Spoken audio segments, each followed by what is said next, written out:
Welcome to another episode of Political Roots. I'm Michael Starr Hopkins, and our guest today, he needs no introduction. You may know him as a Republican congressman from the state of Illinois or from MSNBC, from CNN. I know him as one hell of a double date partner, Joe Walsh. Thank you, Joe. Michael, I'm a friend and I'm a fan of yours. It's good to be with you, brother. And it's so good to see you. So good to see you. So for those of you that don't know, Joe and I did a little double date last weekend. How'd you think? I met your fiance. You did. She's pretty awesome, isn't she? You don't deserve her. I don't. I punch way above my weight. I am. We had a lot of fun. But getting to the topic of the day, you're a Republican. Republicans have a debate coming up. What the hell's going on? What's up, Joe? What's going on with your party? So I'm going to correct you a bit. Mm-hmm. No longer a Republican. Okay, fair enough. And Michael, everything the last 6 years is a fucking blur to me. I don't know if I have to watch my language. No, you don't. No, this is unfiltered. Everything the past 6 years is a blur to me. But 4 years ago, I was in Iowa campaigning, running against Trump in the Iowa caucuses. Yep. I got my butt handed to me in the Iowa caucuses. A week and a half later, I formally left the Republican Party. So I am a homeless political independent. And what's that feel like? I mean, watching the party that not just you voted for, but I mean, you were a member of the Republican Party. You were a member of Congress. Watching Nikki Haley and Ron DeSantis humiliate themselves while running against President Trump, a guy who's got 91 indictments. How's that sustainable for a party? Well, Michael, it's still a profound sadness is still the main feeling I have because I was a Republican for life. And I don't know that I'll ever get over the profound sadness because I really don't believe in my lifetime I can ever go back to that party because I don't think the party's going to change. It's Trump's party. And it's easy to shit on DeSantis, especially because I know him and he's a horrible candidate. He's just weird with people. But in a way, Michael, both he and Haley have been on an impossible road from the beginning. Like I go on MSNBC and CNN all the time, and a lot of talking heads there say, why haven't DeSantis and Haley gone after Trump from the beginning? Well, fuck that, because if you did that, you'd be done as a Republican. Look at me. Look at Liz Cheney. Yeah. So they kind of had an impossible road from the beginning. They could never attack him. Because to attack Trump is to lose. So they've tried to just run for second place in case something happens to Trump. So why even really run, though? Because, if the indictments end up in convictions, then, that's the plan B. But, they're humiliating themselves. They're creating years of tape and, their Q rating, their public relations score, everything is just going down every day that they're in this race. Well, what's the alternative, Michael? And I ask you this knowing that you know the answer. Yes. Privately, Nikki Haley and Ron DeSantis both believe Donald Trump is an unfit criminal. And so everything they're saying publicly about him, they don't believe. So yes, you're right. They're humiliating themselves like 98% of my former Republican colleagues. But what is the alternative? The alternative is you stand up in the public square against Donald Trump and you say what you really, as a Republican, and you say what you really believe about him. Well, if you do that, as I did 5-6 years ago, you're done as a Republican. You end your career. Liz Cheney, Adam Kinzinger, you can go down that road, but then you are done. So, Michael, because you're in this world, They want to stay viable. They want to stay relevant. They want the money. They want to get elected. They want the power. So sell your soul a little bit. So, and I don't mean this in a macabre way or inappropriate way, but is the game plan really for Republicans to basically wait for Trump to die, to be incapacitated, and then someone will fill that void? Like, it seems like there is a fear among Republicans that if they dump Trump, like you talk about, then his supporters will go with him and fracture, and Republicans will forever lose. If they just wait it out, then there seems to be this notion that at some point he's got to disappear and his supporters will have to go somewhere else.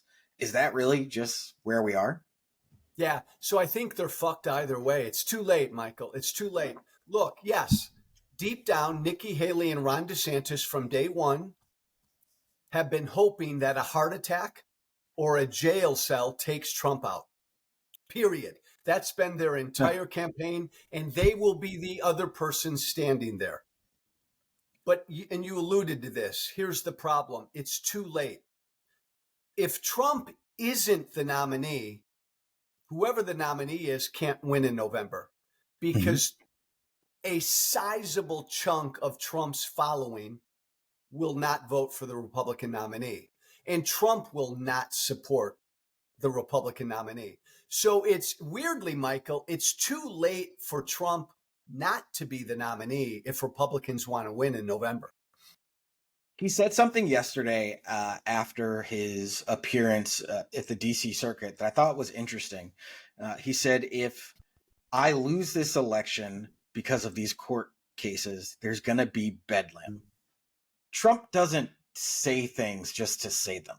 When he alludes to, if I lose this election because of the court cases, do you think deep down he already knows that he's going to lose this election and his only way to avoid going to court, or going to prison rather, is to stir up so much basically stir up so much violence and anger that the government kind of has no choice but to negotiate with him to keep the peace? Like, I mean, he's the ultimate hostage taker. Mm-hmm. So I think a year ago, I think Trump thought, I can probably be the nominee, but I don't think I'll be elected again. I think Trump now believes he'll get reelected. And Michael, I got to tell you something right now. If you and I are in Vegas and I'm putting 10 grand on the table, I'm putting 10 grand on Trump beating Biden in November. That's how scared I am. I think Trump now believes, fuck it, I can win in November.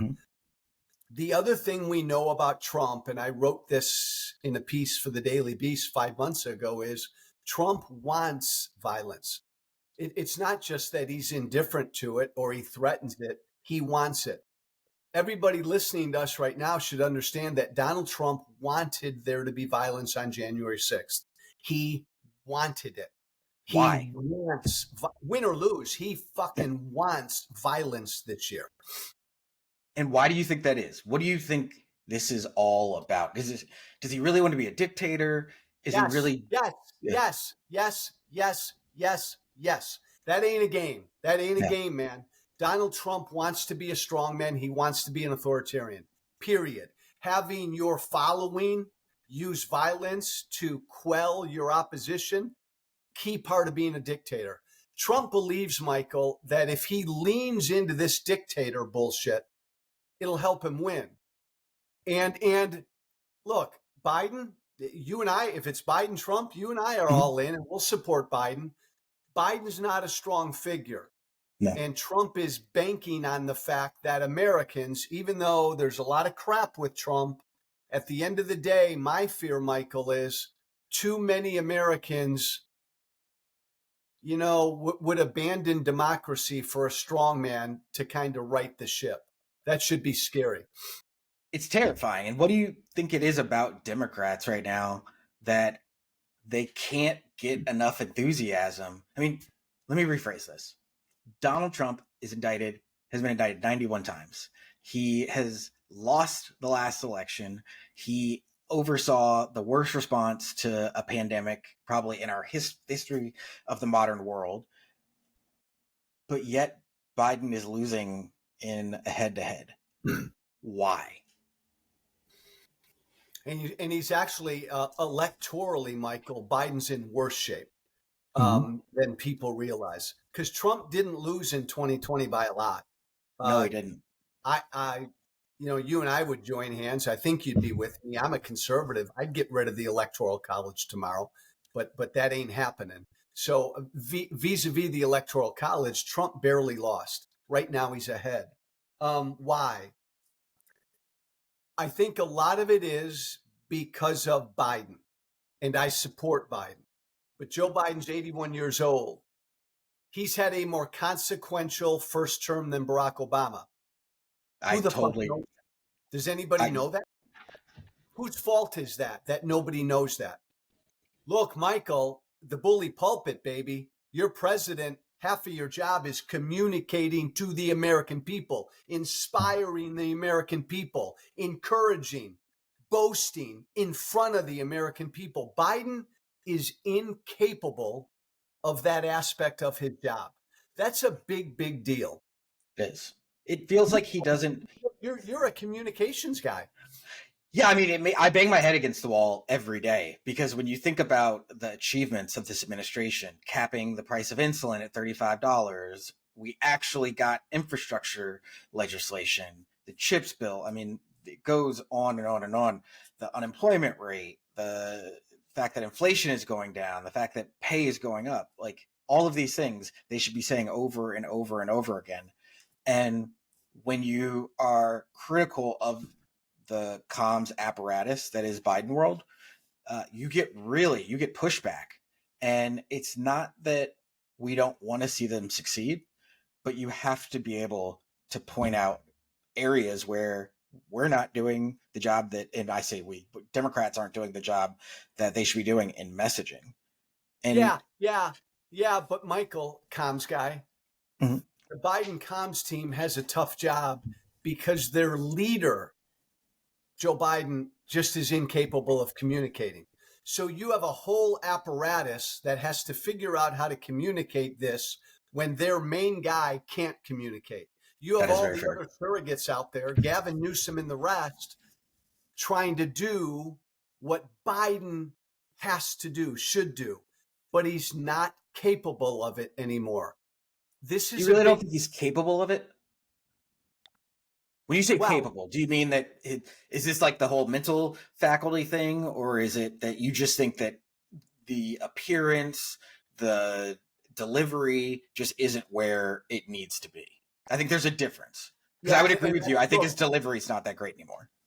yeah, and I look, the whole he's 81. Has he slowed down upstairs in his noggin? Sure, we all have, right? We all do as we get older. So I don't buy any of that crap like he's cuckoo upstairs. Yeah. But he's 81. He can't deliver on the stump anymore. He can't be persuasive anymore. It's a real problem. And I know like younger Joe Biden, and I've always had issues with Joe Biden I think because he's everybody's had issues with him, whether you're a Republican or a Democrat. yeah, but Joe Biden was always a phenomenal speaker, Yeah. especially off the cuff. He Mm-hmm. was a backslapper. He was a man. But to your point, if I were advising Biden, if I were his chief advisor, I'd fucking throw caution to the wind. I'd say fuck it. Get his ass out there. I don't care that he's old. I don't care Yeah. that he makes mistakes. I want him to tell the American people, I'm old. I take a 2-hour nap every afternoon. I'm Yep. going to get in front of the pulpit here and I'm going to fuck up 5 or 6 times in the next half hour. Big fucking deal. Here's what I got to say. And here's what I would lean into who he is and just lean into it. But Michael, they're afraid to do that. And they're so risk averse, which if they were running against a DeSantis or a Haley, I get. But this is a non-traditional race, and you can't play prevent defense running against Trump because he dominates the headlines. He is always going to say things that draw the attention of reporters away. Like Biden's biggest asset is that he's authentic. It's that he's a good person. He gets the job done.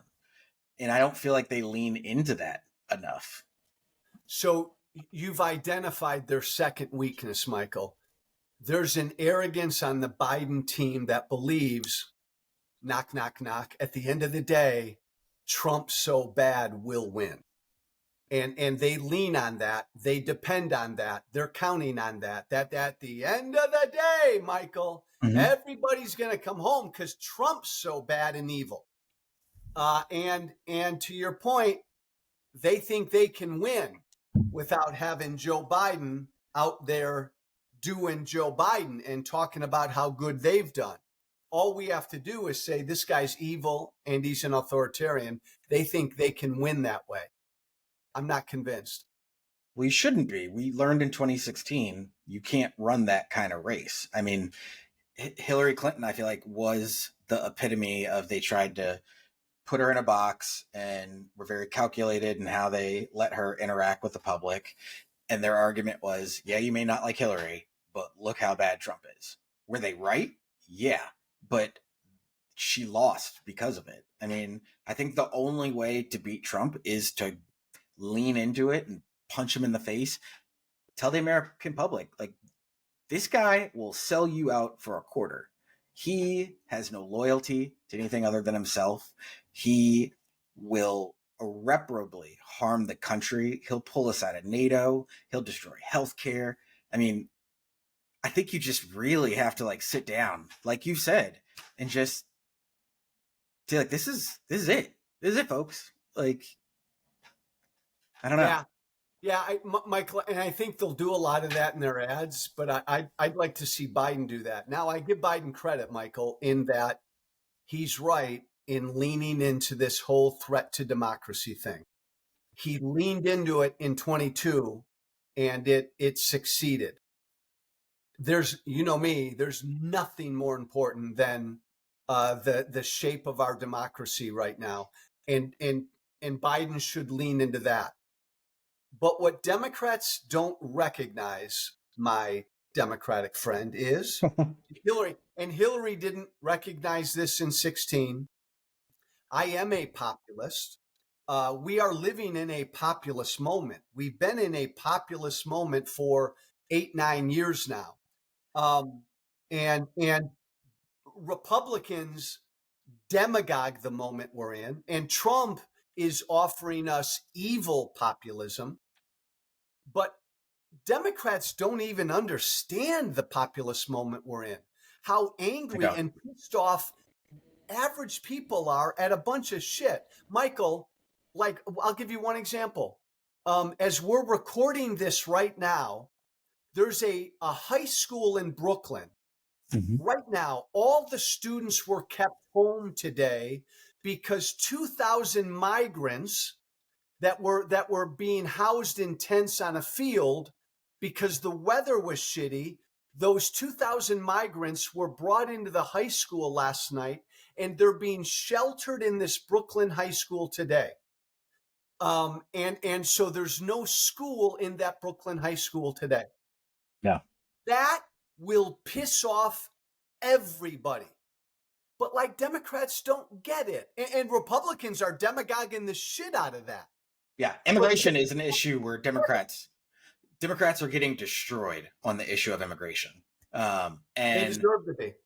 Yeah, I will say there is an arrogance among Democrats, the way we dismiss the border security, and we've played into Republicans' hands because and I think I've been guilty of this as well. There are issues that have come up, whether it's the border, whether it's fentanyl, and when a lot of Democrats first hear them, we dismiss them as, oh, that's just another Fox News talking point. Oh, that's another Republican thing. And not actually taking a look and really seeing whether we disagree with Republicans or not, whether that is really an issue that we should be focusing on. And the border and fentanyl, I think, are two perfect examples of issues that have been deeply politicized that we actually need to address and look at it in a non-political way. Because whether it's the threat of terrorism coming across the border, whether it's drugs coming across the border or just the economic impact that it's having. We have to address this, and we haven't. You know what it is, Michael? You know what it is? It's your party. I know you know this, and Mhm. this doesn't please you. The Democratic Party has become the party of wealthier Yes. suburban college graduates, kind of elites who Yeah. who are not impacted by 2,000 migrants being dumped in New York City. Average working class white, black, and brown folk, they're fucking impacted by that. Yep. The Republican Party is attracting more and more non college graduates, just high school graduates. This is a big, big problem. The Democratic Party is becoming more elite. It's a problem. So they It don't is. understand these issues. Mhm. Yeah, and there is a bubble within Democrats as well. And look, I like to say Democrats are dangerously becoming the party of I love black people until they move into my neighborhood. And all the Black Lives Matter signs, all the protesting, it was all great, but now when it's time to pass voting rights legislation, it's time to increase the minimum wage, it's time to do the things that are supposed to be the product of all those marches, the product of all those signs. You see a lot of those same people who were taking pictures and posting on Instagram now are taking a very different tack to this. And I wonder, are Democrats going to alienate not just voters in general, but African American voters who are the base of the Democratic Party? It's something I've really been talking about on the show. I think I think more and more and more black men, and we're seeing the same thing, Michael, with Latino men, Mm-hmm. especially pissed off at these elite Dems who just seem so fucking out of touch. Mm-hmm. And yeah, Trump's an asshole. Like Michael, I hear this all the time from folks in the middle, white, black, and brown, who really don't like either party. And they're lower information voters. Like Mm-hmm. they don't pay attention to this shit like you and I do every day. And generally, Michael, they always tell me the same thing, white, black, or brown. Republicans are jerks, they're assholes, but Democrats are elites who don't understand me. And generally, a lot of people will vote for the asshole over the person who doesn't understand them. This is a growing problem for Democrats. Um, and we, by the way, we overlook the issues Democrats have because my former party is just so fucking batshit crazy. But Democrats have real issues. Yeah, I mean, Democrats are losing the middle of the party. And look, I would consider myself a progressive um, on domestic issues. We talk about this all the time. Yeah. I'm very progressive on domestic issues. Internationally, I'm very hawkish. But it feels like within the party, there is we're such a big tent party that I don't know if we really have an identity anymore. And I like that we can be a big tent party, but I'm often left trying to figure out what it is we're fighting for. With Republicans, Trump has been very good at, we're building a wall, we're going to repeal Obamacare, we're going to, I don't know, but those things, those quick bumper sticker things. With Democrats, it never seems like we have a unifying message. I mean, Barack Obama was the last time I can really think of even just a slogan, which was amorphous at best. Change you can believe in. Yes, we can. I mean, it's not a legislative agenda, but it's at least something that brings the party together. Republicans, they're fractured, but they're still unified around Trump. What can Democrats unify around? Well, and the reason for that, Michael, the reason Democrats don't seem unified around an agenda is because for the past 7, 8 years, their agenda has been this guy is bad. He's anti democracy. He's evil. He's a traitor. He's a criminal. All those things are true. but their entire agenda has been he's bad. And so Democrats haven't had yet to do any soul searching on who they are, because it's all been about beating Trump. That day's going to come. If Trump wins in 24, the Democrats are going to be forced to do major intensive soul searching. But even if Biden Are they though? Are they? Because like when we lost in 2016, they'll be forced to. I don't know if they will actually. Well, because in 2016 when we lost, that was the thing. Everybody was like, "Oh, we're going to do an autopsy." Every party says when they lose, we're going to go back and figure. Stop.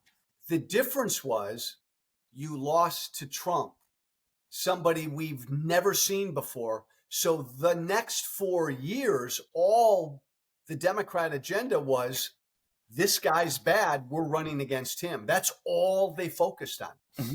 And I feel like if Democrats were to lose in this election, that's all they're going to focus on, because the worry is going to be Trump's got 4 years. He says he wants to be a dictator. Like, we don't legislative agenda, go away. We're just going to focus on stopping him. And that's not a long-term strategy. If there is, it feels like both parties need to have an internal civil war. I mean, you're kind of seeing it with Republicans. Trump has tempered a lot of it, but, they took McCarthy out as speaker. Now there's rumors going around that the current speaker may lose his seat. Like, Democrats need to have a civil war, but what happens for Republicans when there is no Trump? I think you're on the right track, Michael, but I think the Republicans already had their civil war, and it was kind of fired without a shot. The one thing Trump was really right about was how weak the Republican Party was, because he took over the party without any trouble. So there is no civil war in the Republican Party. It's Trump. It's the party of Trumpism. Say you or me? It's me. Okay. Thank you, DCPD. The Democrats are going to have to go through a bit of a civil war. The Republicans have already had theirs. Who do you think is the star that Democrats should look to after post-Biden? I mean, whether Biden wins or loses, this is kind of, like you said, Democrats' opportunity to turn to a new chapter.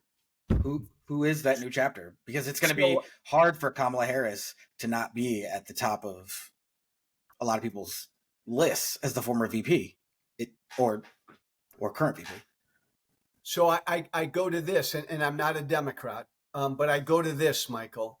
The Democrats' biggest problem is they are viewed as elitist and out of touch with regular working class Americans.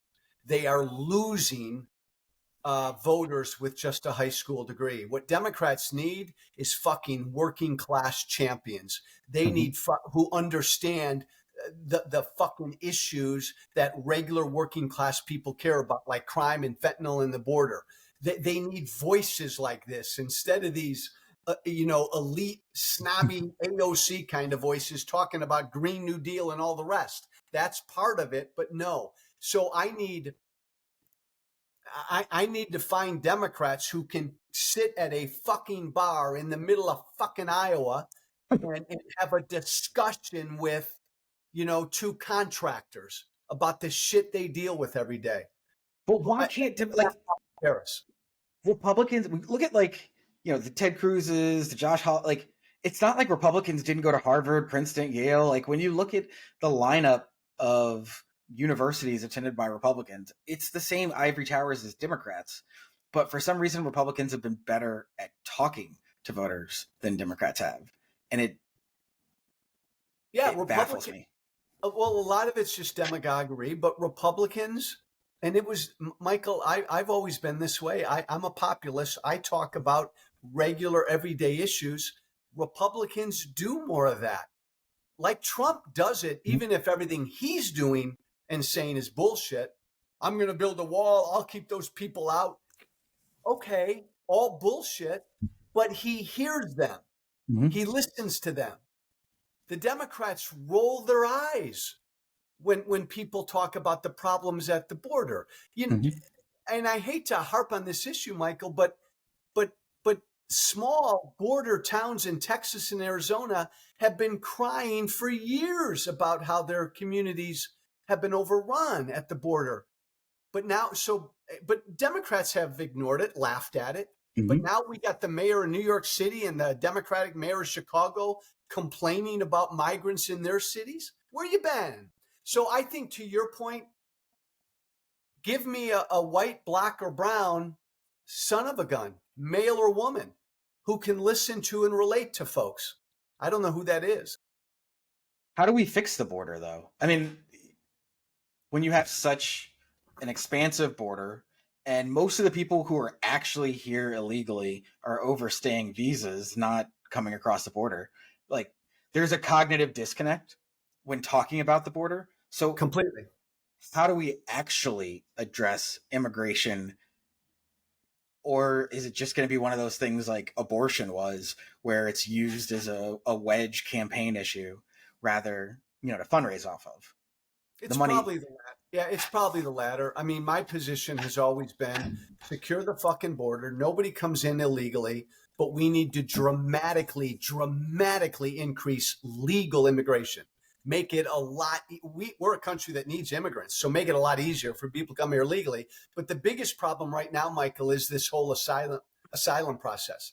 Yeah, Like, you come into America, and by the way, that's legal. That's not illegally. that's legal You immigration. come, yeah, you come into America from El Salvador, you claim asylum. Okay, you're given a ticket, appear at a court date in 2 or 3 years, and we release you into the country.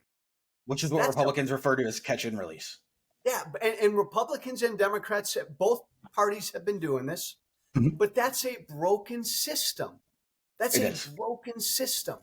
So we need to really, and it takes money, and Republicans don't want to put money in it, but we really need to increase the resources, because if you come into America and you claim asylum, man, you should be dealt with within a month or two, because 80 to 87% of the asylum claims eventually are rejected.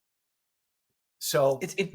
I think it's really interesting when you get Democrats and Republicans together and they actually start talking. Like, when we're in green rooms and things like that, and the conversations about immigration come up, the first level is, oh, illegal immigrants, and it's like the catchphrases that you hear on cable news.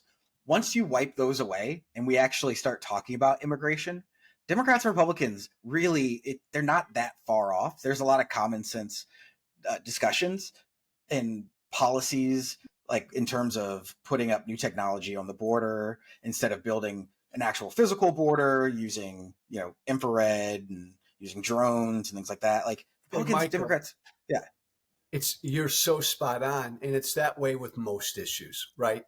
And it I say is. that as someone who 8, 9, 10, 11 years ago, when you hated Joe Walsh, and by the way, hated on Joe Walsh, son of a gun, Hater.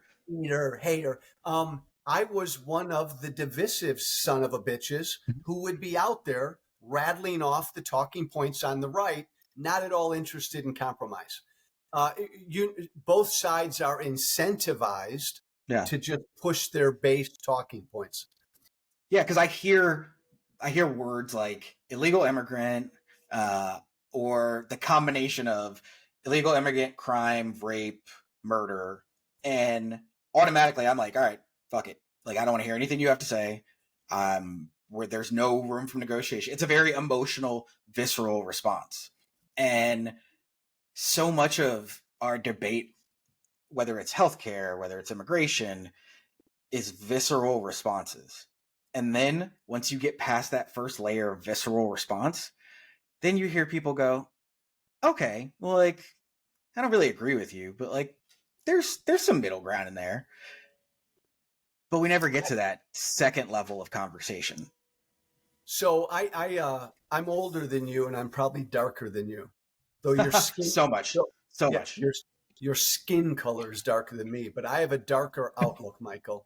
I Ooh. think our democracy is teetering, and I think it has much more. It's much bigger than Trump and all the rest. I think Trump needs to lose this year, but I think the biggest problem in our democracy right now is we do not listen to each other. We don't understand each other. and we demonize and almost want to destroy people who disagree with us. Our founders, Michael, believed that our biggest responsibility as citizens in a democracy is to be tolerant of opposing viewpoints. We don't do that anymore. We somehow need to get back there. Well, the framers warned us. They warned us about political parties and falling loyal to political parties over our institution. Yeah. I feel like it's intentional that things have gotten so visceral. There is, and I don't want to be like a conspiracy theory kind of person, but like cable news creates conflict. That's what creates ratings. Yeah. And there is something to be said about distracting the electorate so that you can. God, I sound so conspiratorial. No. But like, you know, if you get people revved up, you get them emotional, then you could do things like pass huge tax cuts for corporations, and you can peel away, legislation that has to do with taxing carbon and things like, you know what I mean? It feels like if you get people focused on these buzz issues, then you can pass the things and do the things that you want to do that no one will pay attention to. It's the, hey, pay attention to the shiny thing over here so that we can do this other thing over here. Michael, as a congressman, I was incentivized to be as extreme as I could be. As a right-wing radio talk show host for years, I made money and my ratings increased when I pissed off and scared the hell out of my audience. The right is really bad at this. The same thing goes on in the left, though. I mean, so you are correct, and social media does it to us too. I guess what I'm saying is ultimately the responsibility is ours to get over this. Yeah. What was really the moment for you? Like, was there just like an aha moment, or, you know, because you and I, like, we used to bomb each other on Twitter and like we'd go at it. And over time, we like got to know each other and we'd see each other in green rooms and realize that like we're both assholes, but like we're our assholes. Like, we love each other. But I noticed this change in you. And it wasn't that you changed your political, like your policy stances, but they're just something changed in you just to kind of like, I don't know. Explain.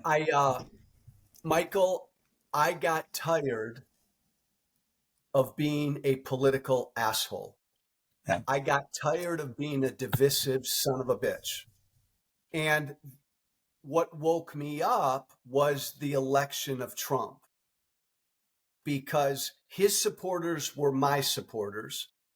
I was talking like Trump before Trump got elected. I was talking about burning down DC and blowing it up before he even started to run. But then when I saw him get elected and I saw the stuff he said every day, and I said, oh my God, is that what I've sounded like? Trump woke me up, and I just couldn't live with being a divisive jerk anymore. And what was the cost of walking away from the party? Not like financially. I mean, you can tell that, but more just personal. I mean, you're now politically homeless. I'm sure you've lost friends because of it. I think we've all lost friends, whether they're Republicans or Democrats. What's it been like personally for you? I took a blowtorch to my career. My career as a Republican ended. I could never get elected to anything as a Republican again. I lost my right-wing media livelihood. No more radio show. Fox News said, fuck you. I lost almost all my supporters. I lost almost all my friends. I would get and still get death threats on a regular basis. And I'm politically homeless. And I may never really be able to make a living, really barely doing what I do anymore. So you really give up your life and you give up everything that you had before. It's hard. Was it Hey, worth it? Michael, no regrets though. No Yeah. regrets. Do it all over again? I would. I would. I There was mean, a little knowing hesitation how, there. huh? No, I wanted to think of something. I wanted to think of something more profound, and you caught me at a weak moment. But no regrets. I'd do it again. I couldn't live with myself. I came home a month after Trump won in January of 17. It was about a month after he was sworn in. I came home from my radio show. I sat down at dinner with my lovely bride, Helene, who you know well. She's And I amazing. looked at her. Michael. This was a month after Trump won. And I said, I'm in trouble, sweetie. Because, Michael, the context here is when I was in Congress, I was voted the poorest member of Congress. Uh, no. Me and my campaign team loved that. It made Helene It's a cry. Yeah, I was gonna say that's got to be a great thing to say on the campaign trail. I'm just like But you guys. yeah, but I've never made a lot of money. For the first time in my life, I was making money doing what I was doing. And I came home and I said to her a month after Trump got sworn in, I said, sweetie, this is not going to end well for us. This is going to kill us and I'm going to lose everything. And then over the course of the next year and a half, I lost everything. What's your wish for the country as we head into the election? As we head into the election, I hope the country again sucks up all of our differences and just comes together, locks arms, the Michael Starr, Hopkins, and Joe Walsh's of the world, do it one more fucking time. We lock arms and we say, we cannot let that man get elected because he despises democracy. And then my hope after the election is when we're exhausted, that we begin to sit down and listen to each other because our democracy is going to fall apart if we don't. Last question. Is it worth saving? Is it a democracy worth saving at this point? I am purposely hesitating. And I'll give you a Weasley answer. I think so. I'm a student of history. We've had a long run. The average empire, we're already beyond where the average empire lasts. We were given great freedom, excuse me, Michael, outside of our original sin, slavery, right? We're not totally there when it comes to freedom for all. But what an amazing experiment in freedom. And I think we've become really complacent over the years. And I think most Americans are clinging to a strong man because they've grown lazy. And I maybe it's not worth it to keep it together, but I still think it is. I think it is. Look, I think it is. I don't want to no bad answer. I think it is, but it's going to take hard fucking work. And that is Joe fucking Walsh for you guys. Thanks, Michael. Joe, as always, thank you so much for joining us. And yeah, we're gonna have you back. You're gonna be a regular. You're the friend of the podcast. Thank you, brother. Love you, dude. Take care. See you, man.